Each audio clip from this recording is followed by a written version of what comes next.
Taiwan. Good morning, Philippines! For today's video ay tuturuan ko kayo kung paano mapanatiling sariwa ang gulay sa loob ng refrigerator. Ayan.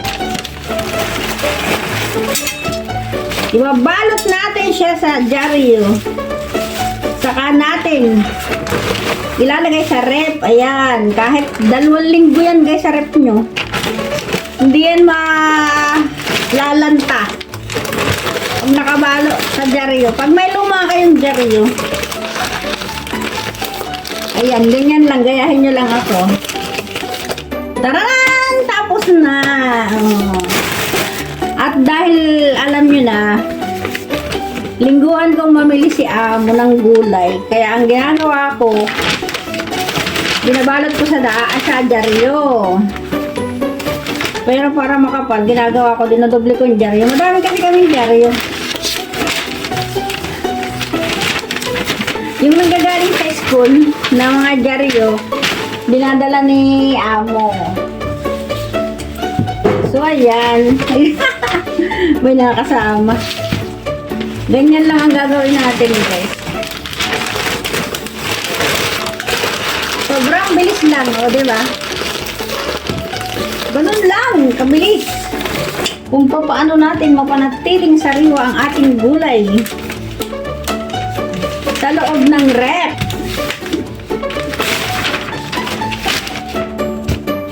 At kung taglamig naman kahit naadyan lang sa labas ng ano yan. Kahit nasa labas lang ng nakapatong lang doon sa isang tabi. Tapos ilagay mo lang dito. Oh, diba? Ang bilis! Nakatatlo na agad ako. Alam nyo guys, pang 1 linggo yan. Yung aking gagawin na yan. Alam, may natira. Wait, may natira. Sayang po. Isingit na lang natin.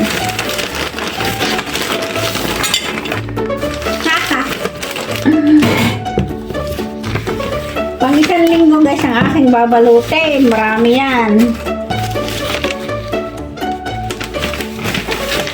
Ang madiskarting Inday. Dito ko lang yung natutunan sa Taiwan guys. Tinuro ni amo. Wait, kukunin ko pa ibang gulay.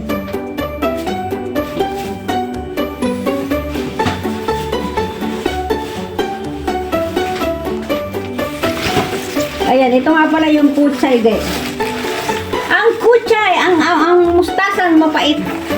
Ang taba, no? Grabe ang taba ng mustasa dito sa Taiwan. Taba. Tapos ito guys.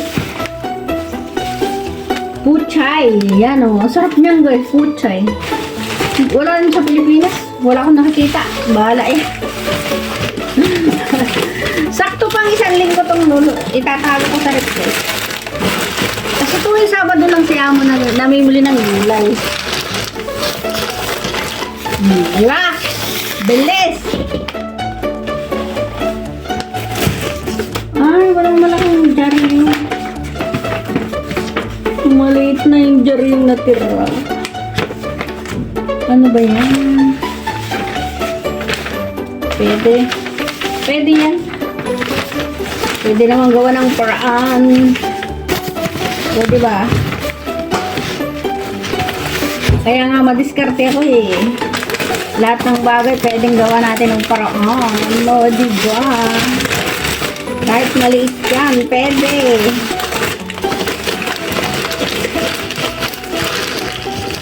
Oh, pwede.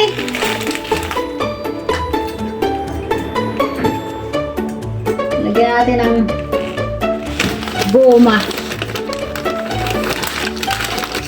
Para hindi matanggal kasi. Yun! Wala, 5 na to. 5 na tayong nagawa ko. So, ayan, marami pa akong gagawin guys. For today's video ay magluluto ako ng ano yan? Pailupo!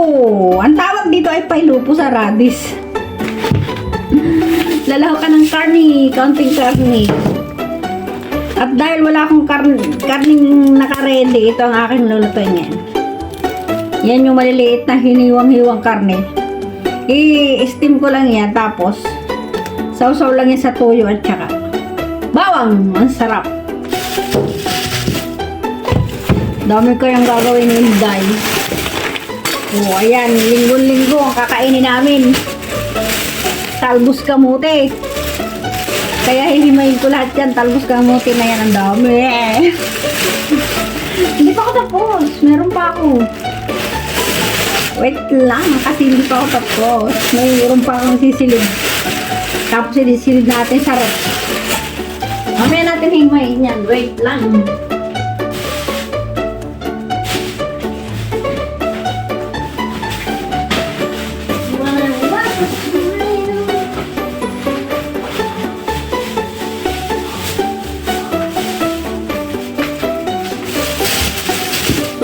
Guys, dami kong trabaho. Hindi ko alam kung anong gulay ito, guys. Ito, babalatan lang ito, guys. Tapos yung loob nito, ito yung ano.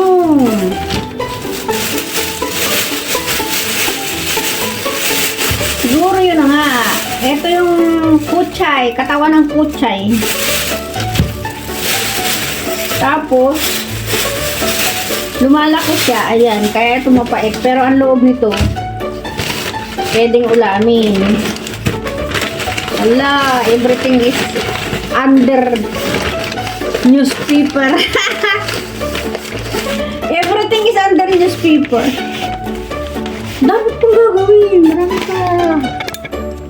Wait, tingnan natin dito.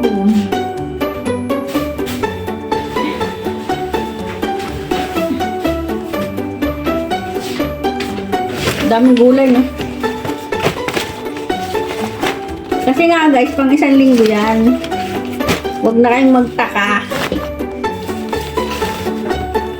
Kasi si among babae, linggo-linggo, ay, maliit na naman yung nakuha kong Dario.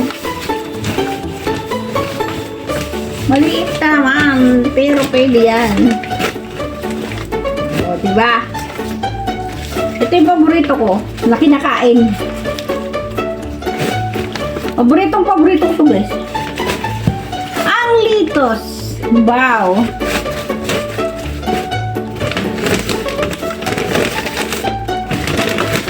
Sabi ko nga sa'yo, pwede. Ayan. Tapos tatalian na lang natin. Yan.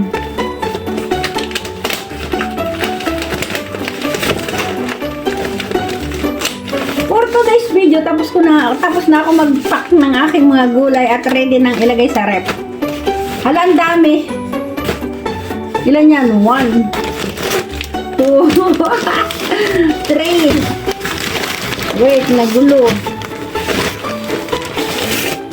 4,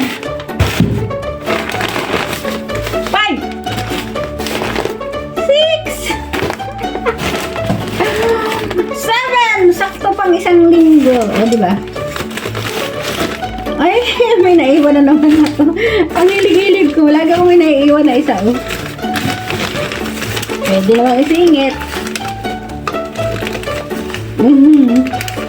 Ang gulo-gulo na Inday, guys.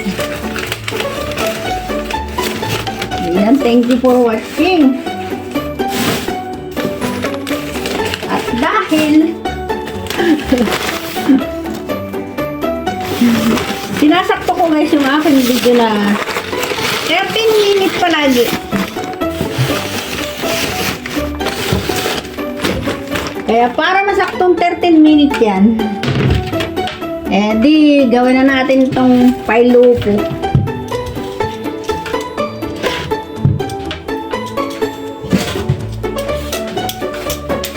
Diyan na siya.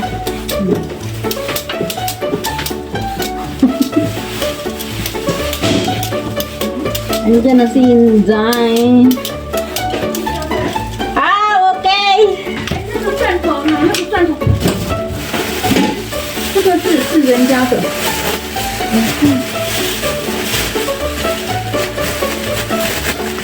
这个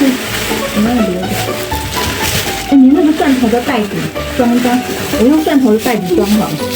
哎，怎么过？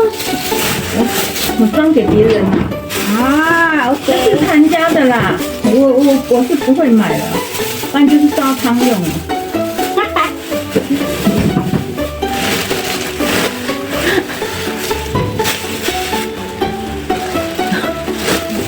Nakita niyo. 哎，阿雅，那木耳是拿来炒菜用的哈，哦炒那个酸菜木耳。 ，OK。如果还有剩就给妈妈，这也是啊，这还比较多哎。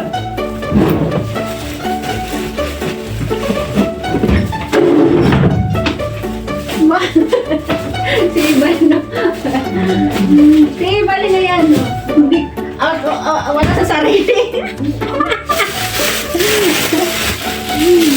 Ayun, nakita nyo. Si Amo kasi pupunta sa simbahan kaya nagmamadali.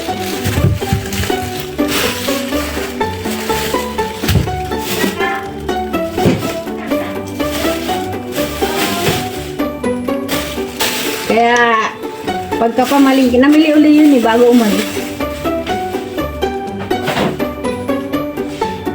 Yun yung amo ko, nakita niyo, amo kong dalaga.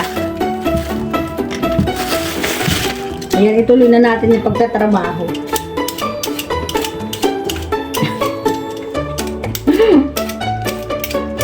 May nakasama tuloy sa vlog. Natatawa ko eh. Bigla na lang nadating. Ang dami niya kasi pinamili, ano, di ba? Kita nyo naman. Pag namimili talaga siya, ang dami-dami. Ang dami nga niyang biniling isda, o yan. O, ayan, ang gagawin ko pa dyan. Yan ay ano, i-divide ko pa yan sa 3, tapos lalagay ko sa freezer. Naku, ganyan katipid ang amo ko guys, kung alam nyo lang. Wala. O, ayan, isda pa rin. Grabe ang amo ko talaga, sobra. Ang dami ko natutunan dito, promise. Ang dami kong natutunan dito sa bansang Taiwan na pagtitipid. Kaya yung pamilya ko sa Pinas, wag na kayo magtataka kung pag uwi ko sa Pilipinas ay isa na din akong kuripot. Dahil ang lahat nito ay natutunan ko sa aking mga amo. At least marami akong natutunan. Diba? Kaya mayaman ang mga amo kasi nga, ay yung mga Taiwanese kasi nga, matitipid sila. Sobra silang matitipid kung ako nyo lang guys. Grabe. O, ayan, tapos na yung video ko. Alam nyo guys, tinapos ko lang hanggang 30 minutes yung video ko. Kaya, maraming salamat sa nanood. Ilalagay ko muna sa, ano, sa rep ang aking mga gulay na pinak.